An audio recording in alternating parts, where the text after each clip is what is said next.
everybody. This is Sister Tracy Kemi with the Catholic Campaign for Human Development through the Social Action Office at the Archdiocese of Cincinnati.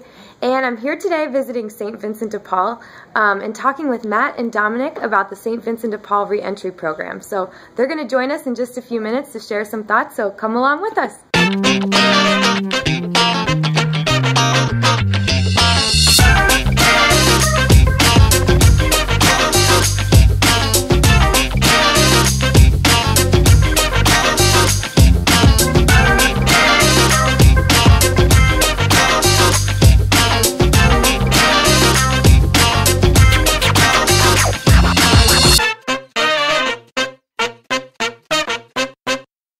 Okay, so here we are at St. Vincent de Paul. I'm here with Matt Flegge today and Dominic Duran, who are working with the St. Vincent de Paul Reentry Program.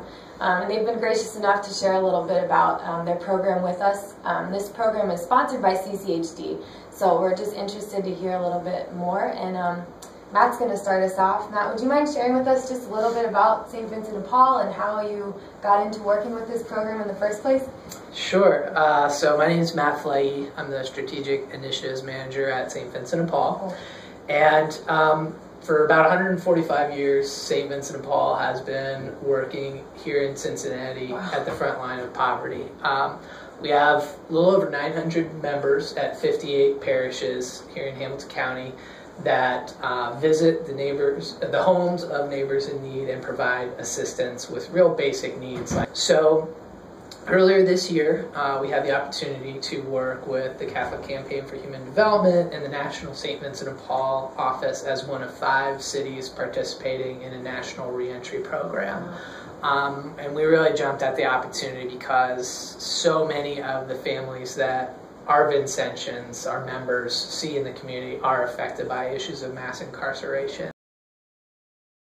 Our 3 key focus areas are community education, so educating Catholics and others about issues of reentry, volunteer engagement, so getting people involved in hands-on activities and advocacy, and then finally assistance with basic needs, so providing support to returning citizens who are going through programs and helping our members better serve people who are touched by mass incarceration. That's incredible. So it's been in the works for about a year, and it's really gotten off on a good foot because of Dominic here. Thank you. Dominic, would you want to share with us a little bit about your journey to getting involved in this program? And yes, of course. My name is Dominic Duran, and I'm the reentry coordinator here at St. Vincent de Paul. I've been here since June 16th of 2014. But I think it's also important before I get started about myself that I also let you know that I'm also a returning citizen.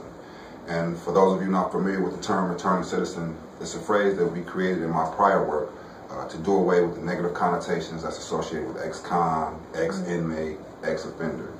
We are a group of men and women who've made mistakes, paid our debt to society, and now trying to move forward with their lives in a positive manner. Ultimately, you know, going to prison here in Ohio, it was just my rock bottom, and I just got tired of, you know, being in that situation, living that type of life. And I think what people don't realize is every prison in America has rehabilitation written on its walls, but it's something that's not invested in. It's something that's not, it's not a focus. I tried to do everything in my power to make sure that I was employable, that I had education, because the reality is I'm a convicted felon, and I know that I'm gonna have an uphill battle trying to find a good job. But nothing prepares you for the constant rejection you face, the constant despair, the hopelessness that accompanies that. And I struggled with that coming home, even though I was able to receive my associate's degree from Findlay University. Upon my release, I enrolled in Northern Kentucky University, where now I'm in a summer session and a semester short from receiving my bachelor's degree in business administration. But my reality is, every time I check the box, yes, I've been convicted of a felony, that application gets no real recognition. In fact, an employer never takes the time to recognize my talents or skills. I'm just a name with a felony, basically. And until I got involved with the HELP program, I really struggled with trying to, you know, get my feet on solid ground. The HELP program is ran by Marinus brother Mike Murphy, who's a Marinus brother from St. Francis de Sales Church.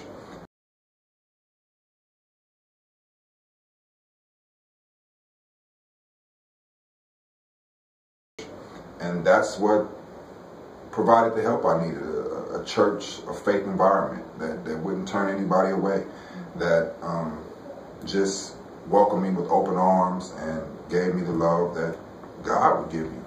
And it's how I got connected with St. Vincent de Paul. The partnership with the health program and St. Vincent de Paul made this transition just amazing for me to be able to be in this situation, to come where I come from, turn my life around, and now my job is to help others just like myself. People are looking for me to come into work every day and take care of something and handle it. And that's been amazing, you know, as a man to have that responsibility again has meant the world to me and my family. And I owe a lot to St. Vincent de Paul and the health program for really just recognizing and seeing beyond my past mistakes and seeing the man I am today, the man I'm trying to become. So it's been an amazing situation for me and my family. You have kids? Yes, I have 2 children. I have a 5-year-old son and a 2-year-old daughter, Dominic Jr. and Eden, who, you know, keep me busy, but keep me grounded and humbled. And like I say, it's just been an amazing situation for not only me, but them as well. Mm-hmm. That's wonderful. So what is the reentry program at St. Vincent de Paul trying to work on these days? What are your hopes and dreams for this program? Well, to connect with Vincentians, to get Vincentians to walk with returning citizens, and to really recognize that if we want to make a systematic change when it comes to poverty, that we can't do that without dealing with issues of mass incarceration. Mm-hmm.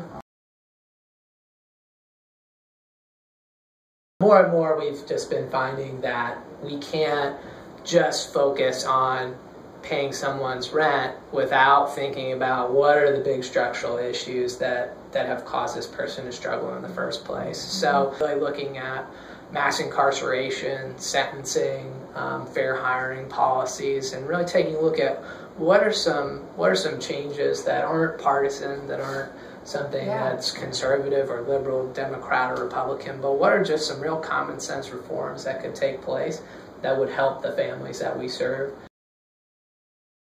It's just meant the world to me and my family to have that type of support system. People who are not just trying to live to their faith on Sundays, but every day, and who go out every day and try to find the face of God in everybody.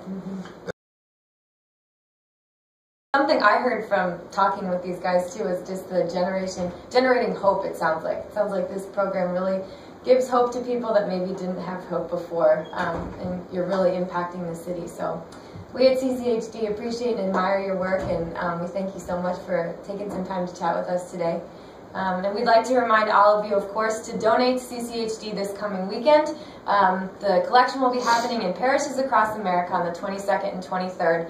And really, as you can see, your dollars donated to this program can really make an impact in people's lives. So we thank you, and God bless. Thank you.